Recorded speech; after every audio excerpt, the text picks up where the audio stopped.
Good morning, and thank you for joining us here today. I am here to announce the arrest of 12 suspects involved in the tragic shooting of October 29th last year.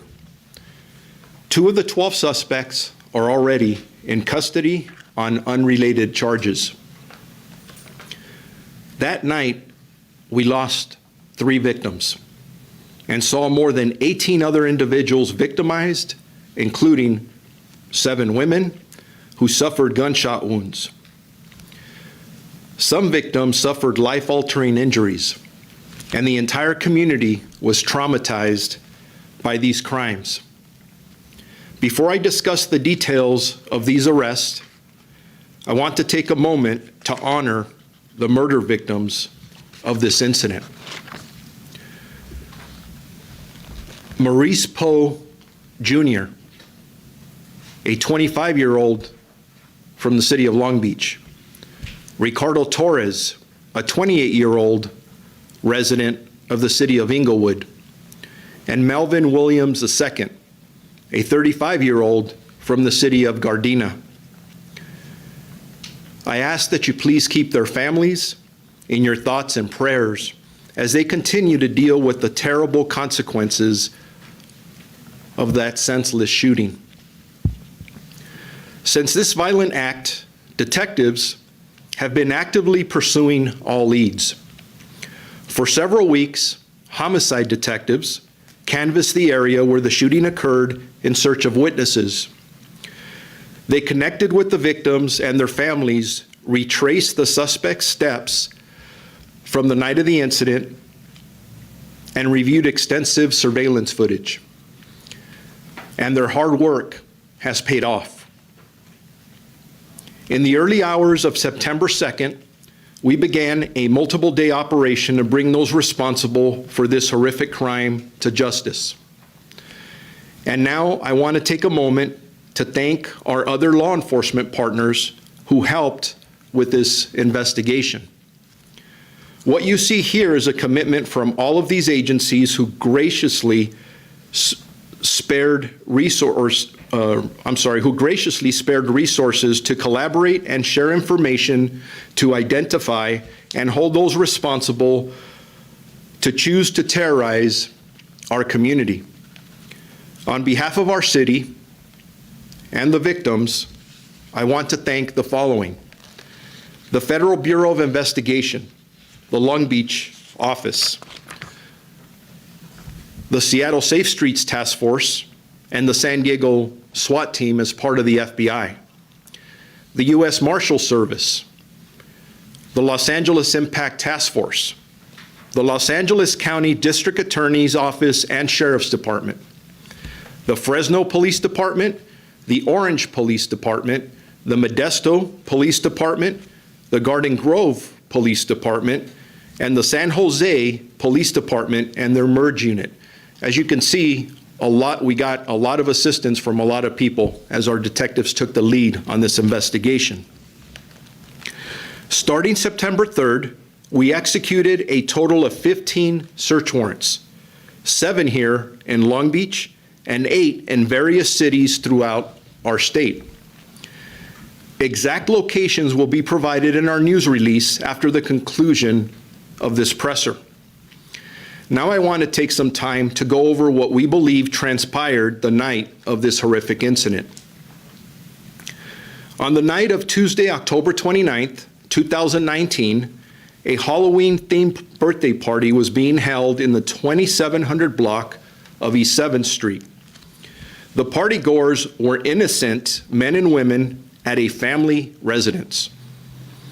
At approximately 10:40 p.m., multiple suspects opened fire from the alley and into the backyard where 25 or 30 partygoers were gathered.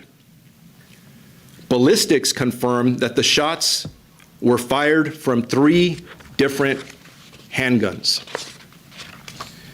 In the months following, detectives continued to trace the route taken by the 3 vehicles believed to be involved in this shooting. A white Toyota 4Runner, a silver Chrysler PT Cruiser, and a white Toyota RAV4. Investigators learned that the vehicles congregated in the area of the 5700 block of Orange Avenue before traveling in tandem approximately 7 miles to the shooting location. 8 cowardly suspects, who were all from a local Long Beach gang, parked in the alley, walked towards the fence to shoot into the backyard.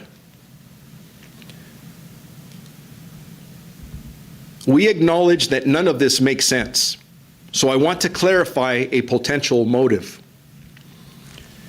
This is an extremely complex and detailed case, and we now know that this was a pre-planned attack on what the suspects incorrectly believed to be a party of rival gang members.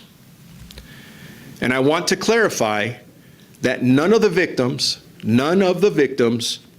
at that party were gang members. In addition, during this multiple day operation, 8 firearms were seized, including 3 ghost guns. Despite the fact that weapons were seized during the majority of these arrests, all suspects were safely taken into custody. We are pleased to be providing all of the victims, their families, the neighborhood they impacted, and our entire city some closure by bringing these criminals to justice and preventing these individuals from hurting anybody else. This extensive investigation had our detectives working around the clock, and I would like to commend them and thank them for their hard work, relentless investigation, and dedication to the victims and their families. I want to thank all of you, the media, for your extensive coverage of this horrific crime. Our community members and local business owners for your support and cooperation. Our social media followers, you shared our request for tips and information, and they got out there. And I also want to thank our mayor and our city council, the Los Angeles County Board of Supervisors, and a private donor for a combined reward that was offered in this case. We know this was a very disturbing incident and not reflective at all of our community.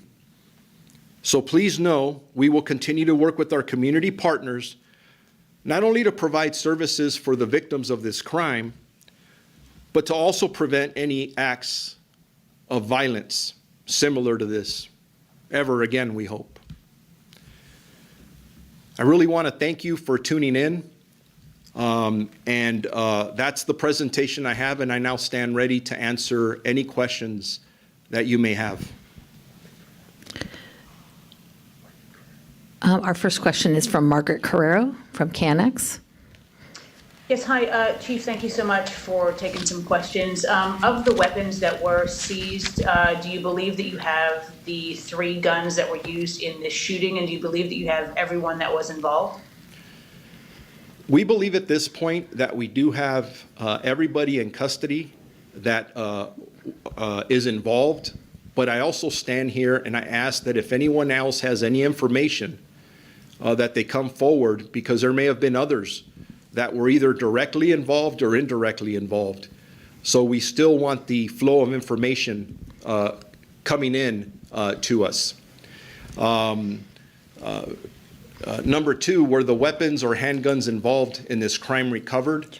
We're still trying to determine that, even though we have several handguns that we obtained through the search warrants. There may be some other outstanding, so we still have some forensic analysis to conduct, and that's still pending.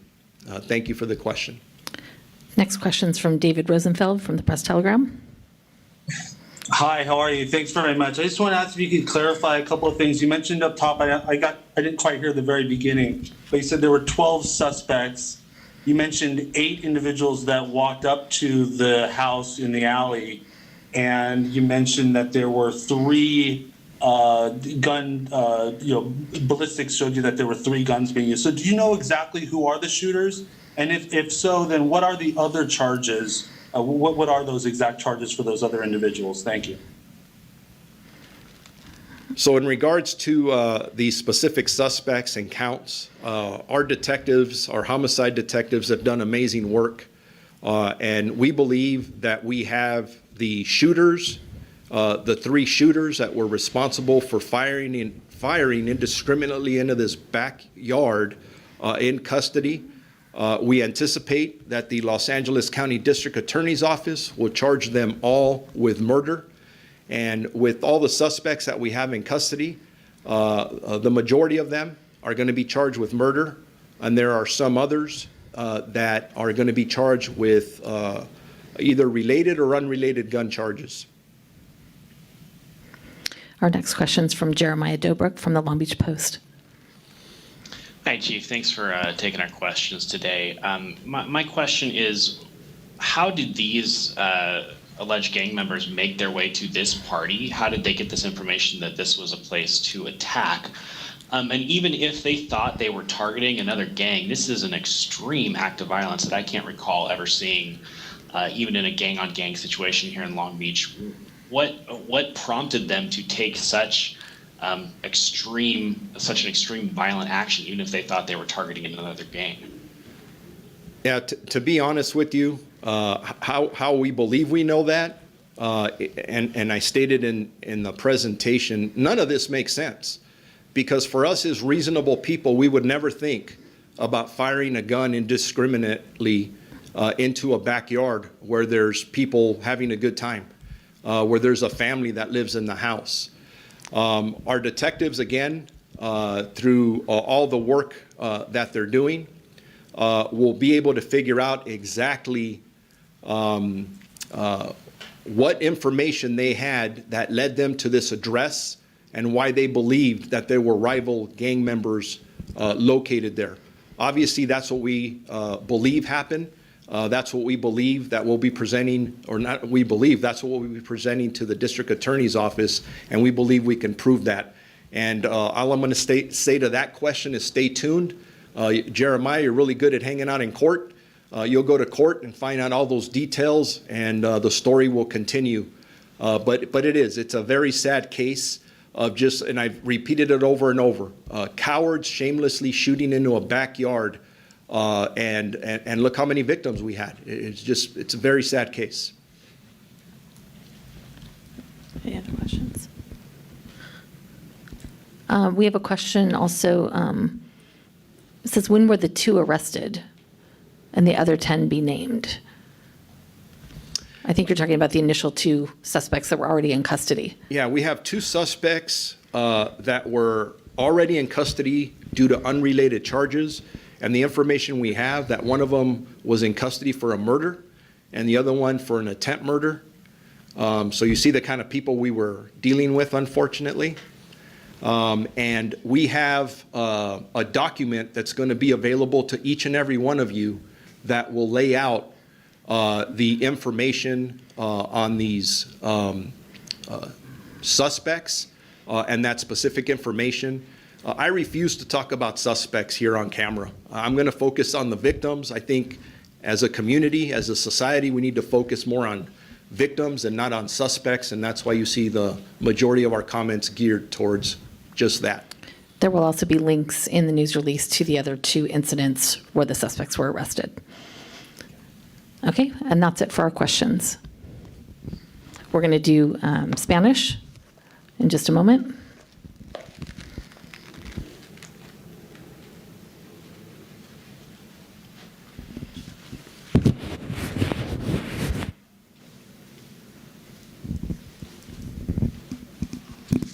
Buenos días y gracias por acompañarnos hoy. Estamos aquí para anunciar el arresto de 12 sospechosos involucrados en el trágico incidente del tiroteo que ocurrió el 29 de octubre del año pasado. 2 de los 12 sospechosos ya se encontraban bajo arresto y les quiero explicar lo que sucedió en esa noche. Esa noche 18 personas fueron afectadas, 3 de las cuales perdieron su vida. Desde el día que ocurrieron estos hechos, los detectives asignados a la unidad de homicidio siguieron pistas hasta el arresto de estas personas. Durante varias semanas, los detectives revisaron el área donde ocurrió el tiroteo en búsqueda de testigos. Se conectaron con víctimas y sus familias, rastrearon los pasos de los sospechosos la noche del incidente y revisaron demasiada evidencia. Durante la madrugada del 2 de septiembre, se inició una operación que duró 4 días, con la intención de darle justicia a las víctimas de este incidente. Estamos agradecidos con las agencias que nos brindaron apoyo durante este operativo que nos ayudó mucho. Para iniciar 15 órdenes de cateo el 3 de septiembre en diferentes ciudades. En el estado, incluyendo ahora les daré detalles sobre lo que ocurrió esa noche. Esta fiesta ocurrió en el bloque 2700 de la calle 7, aproximadamente a las 10:40 de la noche. Varios sospechosos dispararon hacia este domicilio, donde se encontraban aproximadamente 20 a 30 personas en esa fiesta. Tenemos evidencia que apunta a 3 diferentes armas de fuego que fueron usadas por los sospechosos. En los siguientes meses, nuestros detectives de homicidio continuaron a arrastrar la ruta que tomaron los sospechosos. Investigadores aprendieron que estos vehículos se juntaron antes del tiroteo para planear el ataque. Se juntaron en el bloque 5700 de la avenida Orange y después viajaron 7 millas donde ocurrieron los hechos. Esto resultó en un caso muy complejo. Creemos que el motivo del tiroteo fue un ataque planeado y entre pandillas. Queremos aclarar que ninguna de las víctimas son parte de una pandilla de aquí de Long Beach. Durante este operativo confiscamos 8 armas de fuego y estamos muy agradecidos a traer justicia a las víctimas, a sus familiares y a la ciudad de Long Beach, que fueron afectados por este trágico incidente. Sabemos que este incidente fue muy perturbante y no refleja nuestra comunidad. Por eso continuaremos trabajando con ustedes y nuestra comunidad para prevenir futuros actos de violencia. Gracias por tomar el tiempo para escuchar esta conferencia de prensa. Thank you. This will conclude our news conference.